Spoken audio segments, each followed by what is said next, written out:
finding the matrix U and matrix L. All right. So again, just a quick reminder that we don't we are using REF to find U, but then at the same time we are generating the matrix I as a parallel matrix for whatever the entry that we try to reduce in the matrix A.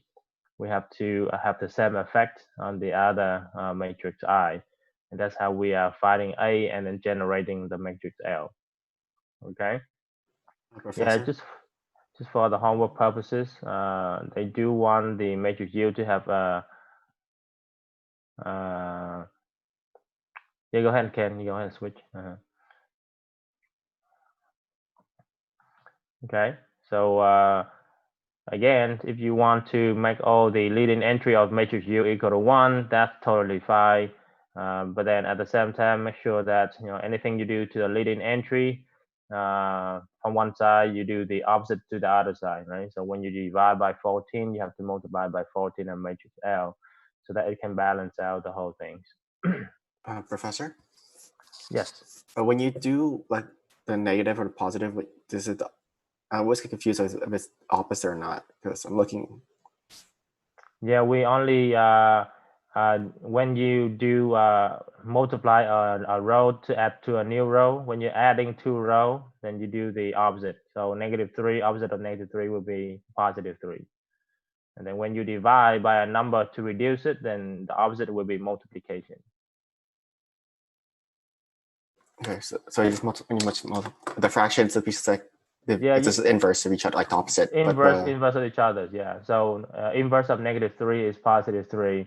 Inverse of 1/2 is +2, because once you're adding, the inverse is the opposite. When you're dividing, the inverse will be the reciprocal. All right, make sure. Thank you. Yeah, think of the inverse of the numbers. Professor. Yes, Brian. Can you go up again? Again? A little bit more. Right there where you have that square, that box right above the so it's 1 -1 2 0 2 1 0 0 2. Why is it below the actually below the box you have it 1 -1 2 0 2 1, and then you have 2 2 as well. So scroll down a little bit.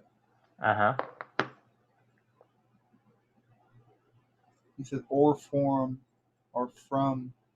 Oh no, that's when you we take it from. So this is pretty much done. So this is the answer right there. But then you notice that the leading entry are not 1. So in order to make the leading entry equal to 1, we can take it from here, right? And then we said, right, if you move that, you look at that position right there, and then you can reduce the leading entry of 2 to become 1. And then since you're doing that, you multiply 2 the other side, and then you keep performing. So try not to a lot of students say, okay, let's reduce everything first, and let's find the upper matrix first and reduce the leading entry later. That would be violate the row operations. Okay, so you have to do it row by row. So you can see here. So I didn't take this guy, and then divide everything by 2. No, I didn't do that. So when you move on to the second leading entry and you want to reduce that to be 1, you have to do that first before you carry out the next performance. Okay, so we have to take care of one row at a time. So then once you got it to 1, then you subtract it instead of doing it just divide by 1/2. Exactly. Yeah. Okay, I see now. Yeah, when I was following the notes, I was like, I lost it at that point. Yeah, so we're pretty much done in this step. We're pretty much done. But then suppose that you want to reduce it. How would you do it, right? So we start from that position, and then you start to reducing the second row, and then you do the operation after that, and then you're reducing the third row if that's necessary. I understand that. Okay, good. All right, so again, this is not the quickest options. All right, so my favorite still RRAF. right? But again, this one here is just an alternate option, just like inverse, right? So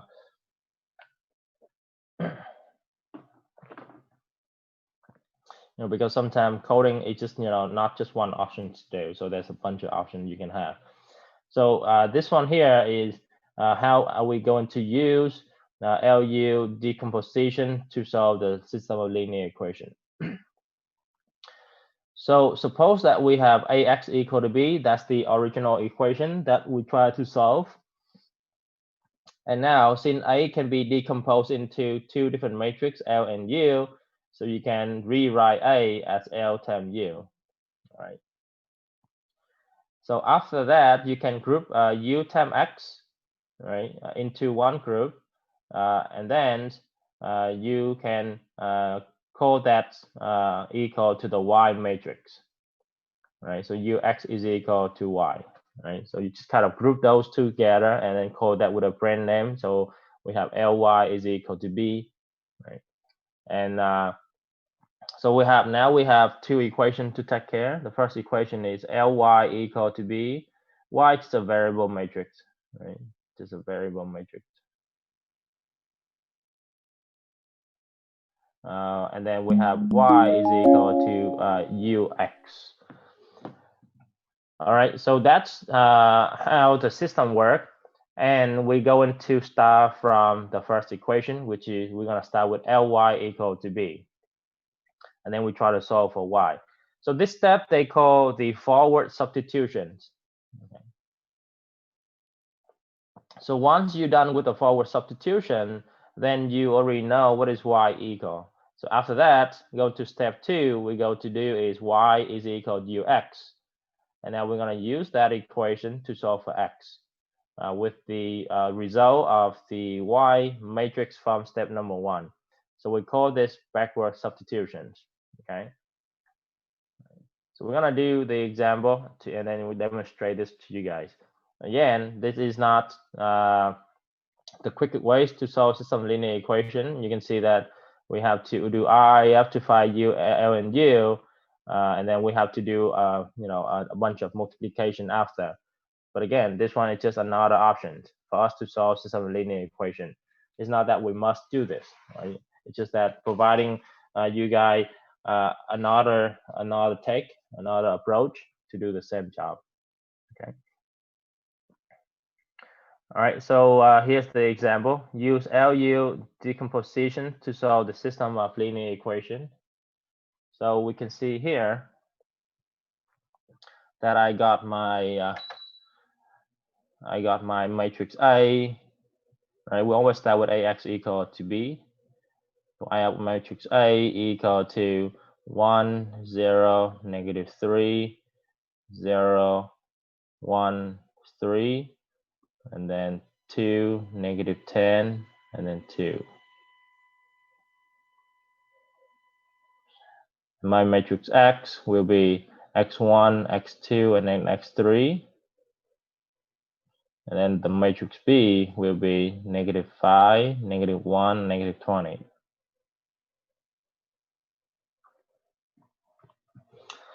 All right, so if you look at the matrix A, right, you look at the matrix A, 1, 0, -3, 0, 1, 3, 2, -10, and 2. So now we're going to decompose that matrix, right? We go, oh, my bad. Got to trick myself here. So this guy should be -3, and then there's no X3, so that should be 0 then.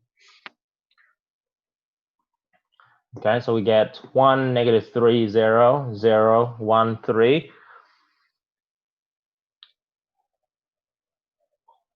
And then 2, -10, and +2. All right. So we're going to find the matrix L and the matrix U of that, and then we can perform this theorem right here, right? The procedure of doing that.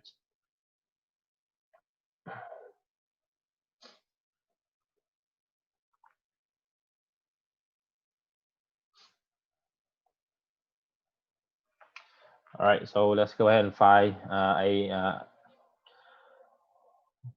U and L, all right? So always start with matrix A, which is 1, -3, 0, 0, 1, 3, 2, -10, and then 2. At the same time, we would have a parallel matrix of the identity, which is 1, 0, 0, 0, 1, 0, 0, 0, 1. All right, so we do have a leading entry of 1, and it's already positive 1, so we should be good. So we have here -2 rows 1 plus row 3 to give you a brand new row 3. So we get 1, -3, 0, 0, 1, 3, 0 here, -6, positive 6. So we get -4. You have positive 2 here. And then in the parallel matrix, we get I equal to 1, 0, 0, 0, 1, 0. And again, the same entry. So this guy become a 0. This guy will become a positive 2. Because right here, you multiply by -2. So opposite.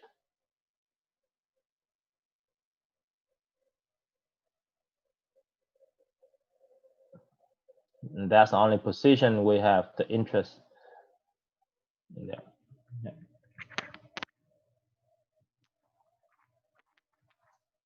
All right, so that's taken care. And then moving on to the next leading entry, which is +1. All right, so already +1, so we should be good to go. So now we need to take care of -4. So there we go. The next command, we have 1, -3, and 0, 0, 1, and 3. So we get 4, row 2 plus row 3 to give us a new row 3. So you get 0 here, you get 0 there. So 4 times 3 is 12, that becomes 14. And then you have a parallel matrix, which is I equal to 1, 0, 0, 0, 1, 0, and then 2, right? So what happened here is that we try to make this guy equal to 0. So we multiply by +4 here. So at the same entry, will be as -4, and then the other one stay the same, which is 1.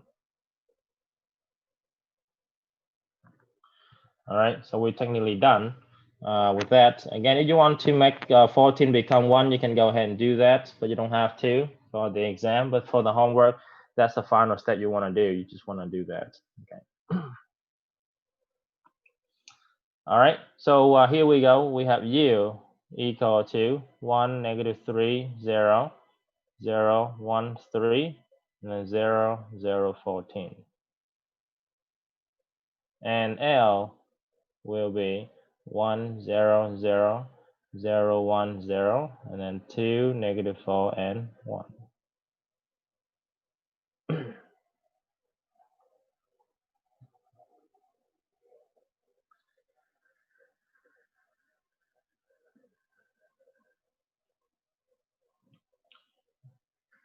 Okay, are we good on that?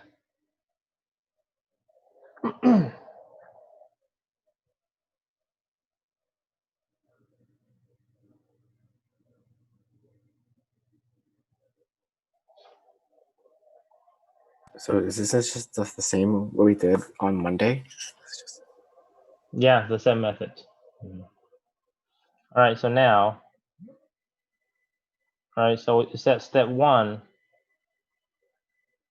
we have to solve Ly is equal to B, okay? With y equal to, y1, y2, and y3, it's just a variable. Right, so yeah, after we get u and L, we're now going to solve for that. So we're going to do Ly equal to B. So we have the matrix L, we have the matrix B, and then we just need to multiply with the y. So we have here, that's 1, 0, 0, 0, 1, 0, 2, -4, and 1. Multiply with y1, y2, and then y3. Equal to matrix B, which is -5, -1, and -20. -5, -1, -20. And here we just have, you know, that's what we call forward substitution. So you multiply things out, you get y1, and then on the second one you get y2, and on the third one you get 2y1 minus 4y2 and plot with y3. This equal to -5, -1, and -20. So pretty clear that we get y1 equal to -5, y2 equal to -1, and you get 2 times -5 minus 4 times -1 plus y3 equal to -20. And then you can solve for the value of y3. So -5 times 2 is -10. -10 plus 4 is -6. -6 add to the other side, you get -14. All right, so there we go. So we get y1, y2, y3 are now equal to -5, -1, and -14.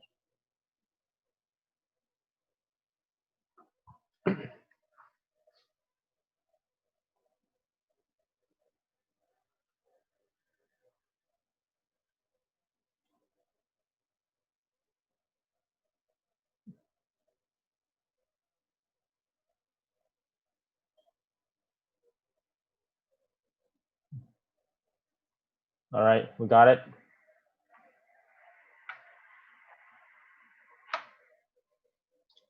You guys okay with that? Whatever we got so far? You can see the thumbs up, yeah?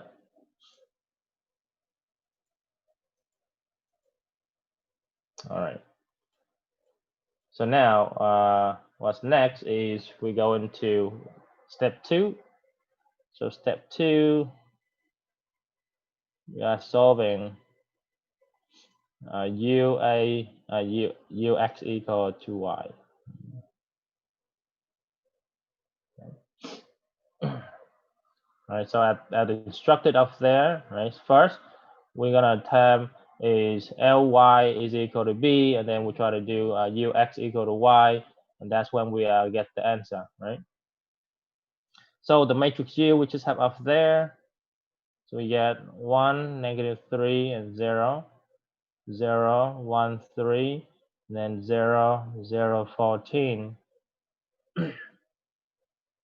Multiply with x1, x2, and then x3 equal to the matrix Y, which is -5, -1, and -14.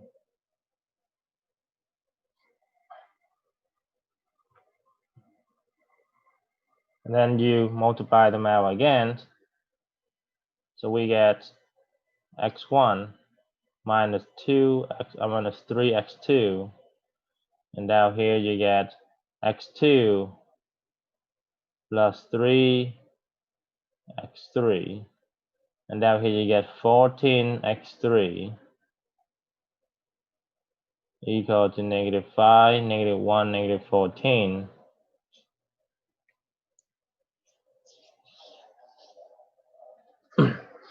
So you can see here that x3, 14x3 equal to -14. And then x2 plus 3x3 equal to -1. And then x1 minus 3x2 equal to -5. So this is what they call like back substitution, right? The other one will work forward substitution, which is, you know, y1 and y2, you just have to solve for y3. Now you know x3, you have to go back and solve for x2 and x1. All right. So if you look at this, you get x2, right? So we know that x3 equal to -1. So x2 plus 3 times -1 equal to -1. So x2 equal to +2. And then you get x1 minus 3 times with 2 equal to -5. So x1 equal +1. So the solution we get is x1, x2, x3 which equal to 1 to -1.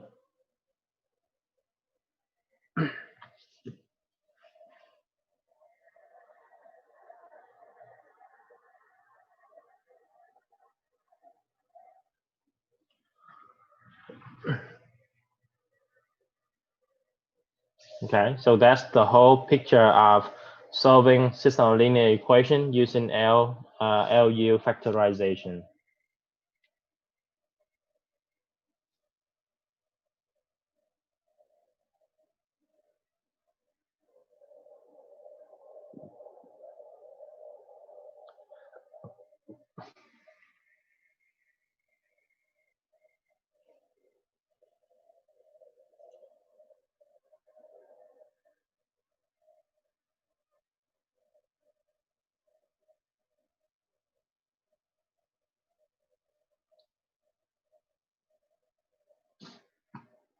Okay, so that's the beginning of the example.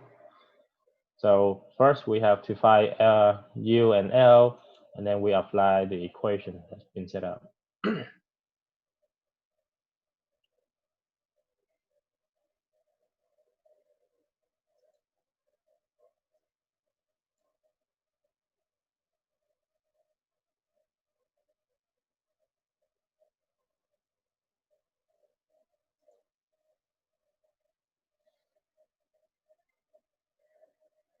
All right, are we good on this example, guys? You can good to go. Let's see a thumbs up hand to go to the next one.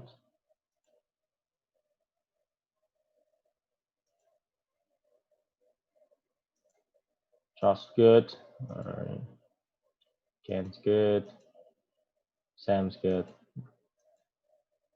That's good. All right. Again, if you're not clear with any steps, you gotta let me know right now, guys, so that when you go home, when you do the homework, you'll be okay by yourself. All right. As I mentioned before, right, this is not the easiest or the fastest, but it's an option, right? It's an option.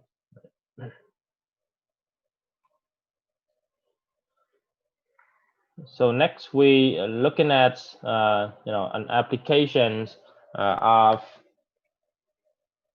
matrix linear equations.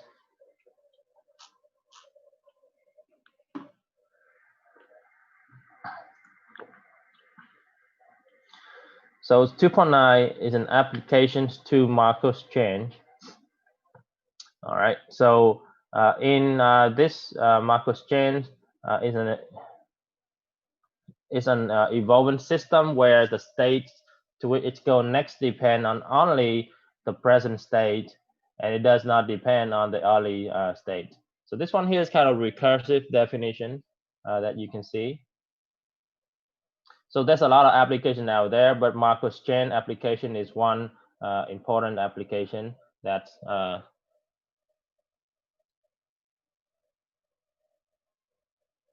people use quite a lot.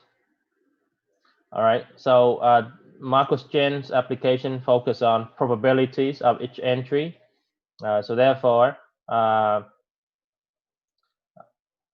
if we have a square matrix that have non-negative entry less than 1, and the column which sum to 1, then the matrix is called the transition matrix. So pretty much the matrix in Markov's chain application will always have decimal of fraction which are less than 1, and they are all going to be positive. Okay. All right. And every entry, and because we talk about like probability, so therefore the sum of all column have to be 1. The sum of each column have to be 1. So so if you look at the first column, then you say, well, it's only depend on the situation. If you have 2 situations, then if the other one 40%, then the other one have to be 60%, and so on. So the total have to always add up to 1. And we can use matrix multiplication to raising the powers to that itself, so it can representing the transition over several time periods on that. All right, so we can do that. So here is the example that where we can use Marcos applications.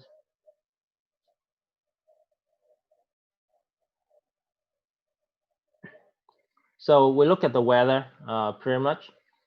Suppose that if today is sunny, there is a 90% chance tomorrow it will be sunny, and 10% chance tomorrow will be cloudy. So again, there's only two options, sunny or cloudy. So you have 90% chance it will be sunny, and then the other 10% it will be cloudy. So we look into that perspective.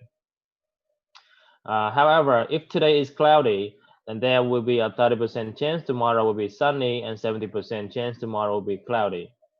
So you can see the setup here for the matrix transition here is that it will be a 2x2 matrix which contain two probability, which is sunny or cloudy.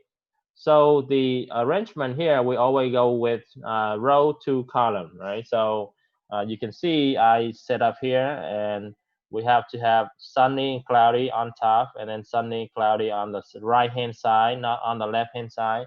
So when you do your exam, make sure you have that set up, right? Always row to column, right?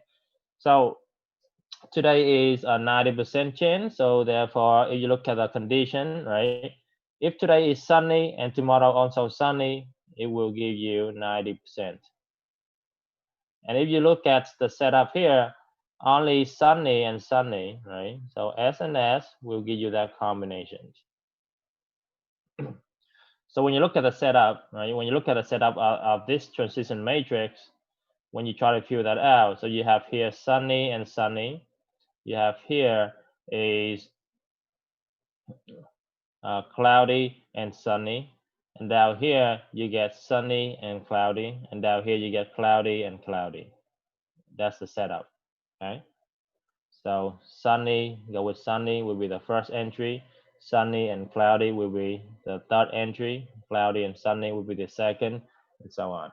So that's the setup. So when you have sunny and sunny 90%, so that's how we get 0.9. And again, sunny, cloudy will be 10%, so we got 0.1s right there. And then moving on to the next column. So that's the setup we try to follow, right? So sunny and sunny will be 90%, sunny, cloudy will be 10%, and then cloudy and sunny will be 30%, and then cloudy and cloudy will be 70%. So that's how we get that matrix.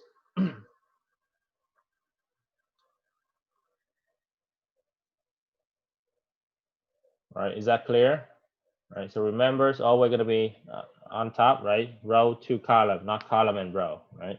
Because when you do a column and row, that's a totally setup. And you might get a wrong answer for that. All right, how about P2? Okay, so P2, we're just going to be, 0.9, 10.3, 0.1, then 0.7. Multiply with 0.9, 0.3, 0.1, 0.7. And then we dealing with matrix multiplications, right? So again, row times column. So you get 0.9 times 0.9 plus with 0.3 times 0.1. First one. And then you get 0.9 times 0.3 plus with 0.3 times 0.7. And next row, do the same thing. 0.1 times 0.9 plus with 0.7 times 0.1, and then 0.1 times 0.3 plus with 0.7 times 0.7.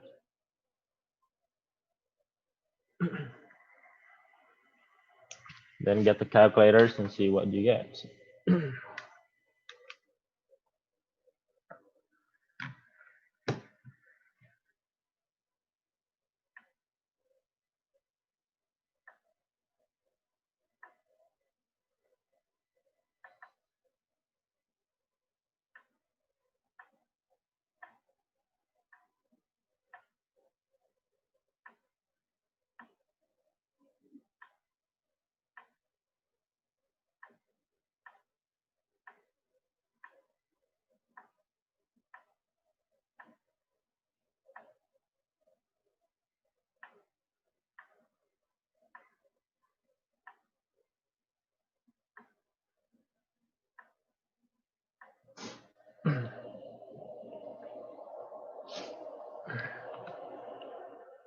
So we get 0.84, 0.48, 0.16, and 0.52.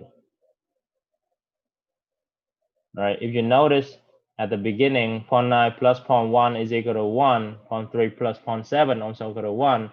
Now, after you square that matrix and check it out, what happens? You add the column together. So the sum of that is still 1. The sum of that are also 1. So it means that doesn't matter how many times you raise the power, the sum of the column will always equal to 1. So that is probabilities.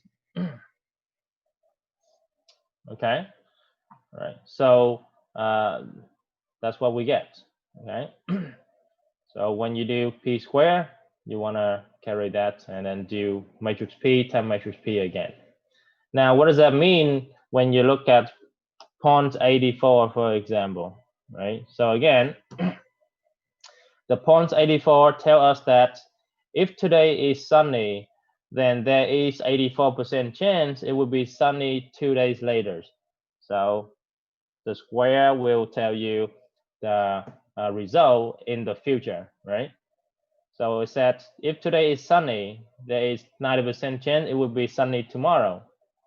Now, when you squared it, you said if today is sunny, then there will be 84% chance 2 days later it's going to be sunny.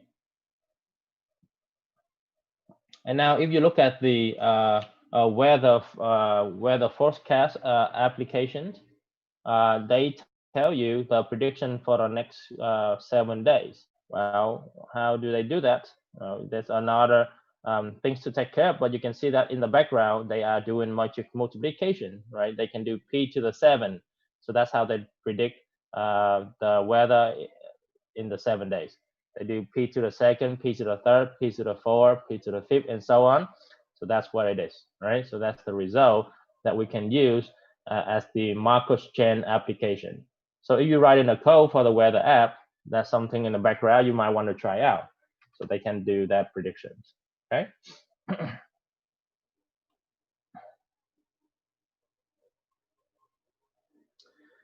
So here is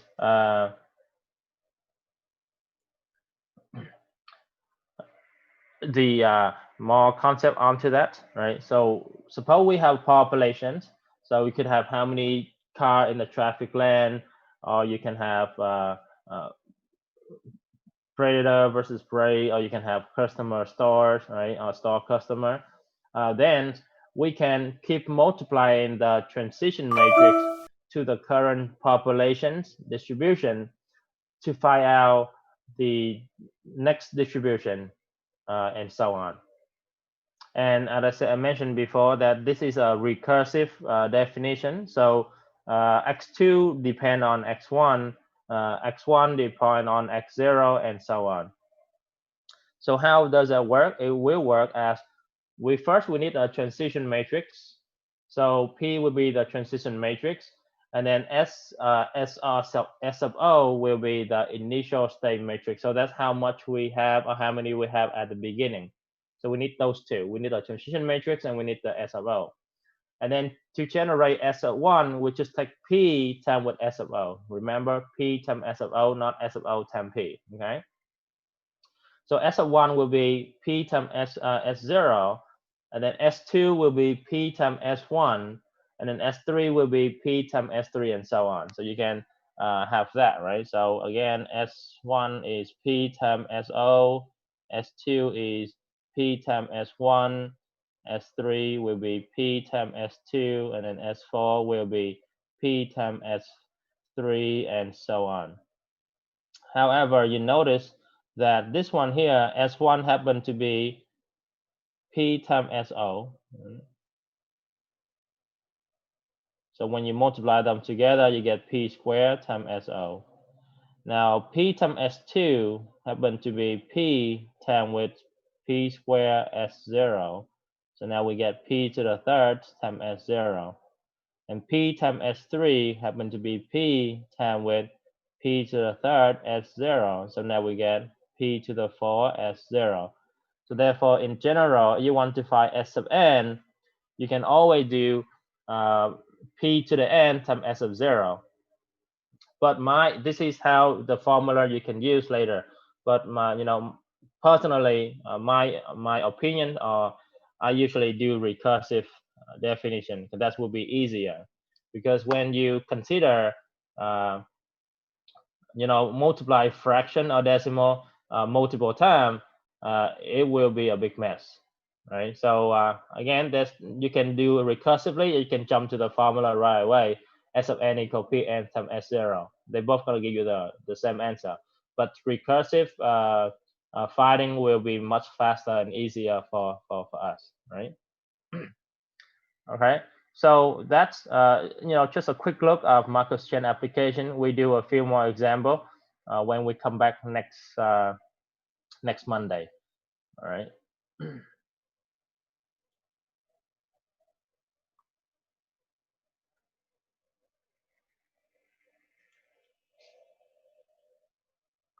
All right. So we're gonna go ahead and take a roll real quick. See who's here.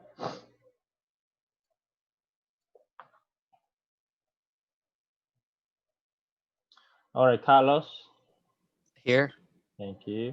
All right, enjoy the rest and see you next week. So you can start the next homework if you wanted to. Okay. Daniel.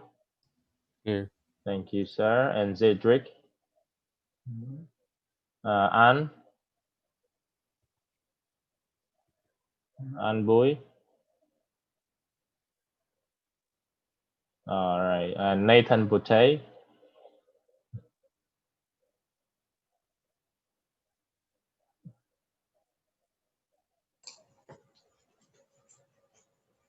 Nathan, are you here?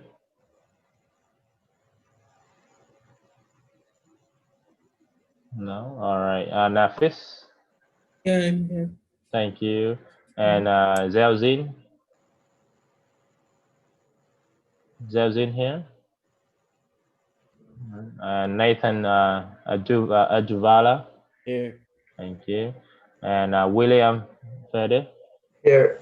Thank you. And Marco. Here. Thank you. And Samantha. Samantha's here. Nicholas Honey. Here. Thank you. Nicholas Honelli. Here. Thank you. And Sida. I'm here. Thank you. William Blah. I'm here. Thank you. And Wing. Thank you. And Wook Tan.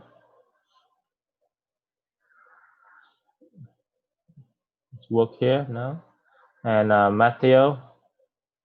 I mean, I'm here, but then like. Okay, work here. Okay, thank you. All right, Matthew is here, and Cody, and Jess. Thank you, and Anthony. Here. Thank you, and Brian. And then Proleo. Yep, thank you, Brian. Proleo. I'm here. Thank you, and Nima is here. Hello. And Mr. Students, this is Fango. Professor Steve. Come on. I'm here. Thank you, and Kirsten. Here. Thank you, and Ganado. Here. Thank you, and Mike. I'm here. Thank you, Ruben. George. I'm here. Thank you, and Joseph. Here. Thank you, and Ken. Here. Thank you, and Zazie. Here. Thank you, Michael. Here. Dylan is here, and Manuel.